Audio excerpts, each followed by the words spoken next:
আমরা অনেক সময় অনেক মজার জিনিসও ফেলে দিই, যেমন কাঁচকলার ছোলা।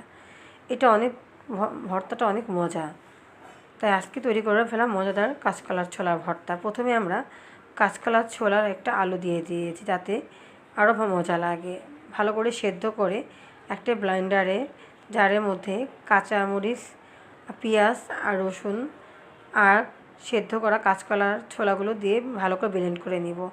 তারপর অন্য একটি পাত্রে কাঁচামরিচ, পেঁয়াজ, রসুন আর শুকনো মরিচ দিয়ে ভালোভাবে ভাজা করে কাঁচকলার ব্লেন্ড করাটা পেস্টটা দিয়ে দিব। তার মধ্যে স্বাদ বাড়ানোর জন্য একটু হলুদ আর লবণ দিয়ে দিতে হবে। এভাবে আস্তে আস্তে ভাজা করতে হবে, পানি না উচিত না। এই যে আস্তে আস্তে তৈরি হয়ে গেল মজাদার কাঁচকলার ছোলা ভর্তা, যা গরম ভাতের সাথে অসাধারণ।